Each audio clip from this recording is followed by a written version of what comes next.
এ কি আপনার ছেলে আর আমার ছেলে মারামারি করছে কেন? আরে বোঝেন না, আগামী মাসে তো সকলে দাঙ্গা হাঙ্গামার আশঙ্কা করতেছে।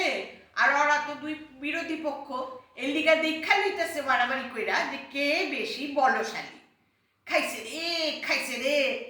দেখ চুপ করুন না মশাই, ওরকম খাইছে রে করবেন না। দেখছেন না আপনার ছেলে মেরে আমার ছেলে মুখটাকে কিরম করে দিয়েছে। ও, আর আপনার ছেলে যে ঘুষাইয়া ঘুষাইয়া আমার পোলার মুখটা কাতলা মাছের মতন করে দিচ্ছে, সেইটা বুঝি দেখতেছেন না? আপনি একটা ইতর, আপনি একটা বান্দর, আপনি একটা অক্টোপাস, আপনি একটা গ্যারগেন্ডিভোরাস। এটার আবার কি অর্থ হলো? অর্থ দিয়া কাম নাই, একটা বেশ গাল ভরা গালি তো হইল। আচ্ছা যাক গিয়া, চলেন একটা কাম করি, আমরা বরং আগামী মাসে কে কিস্তি মাত করবো এই লইয়া চায়ের দোকানে গিয়া বইসা আলোচনা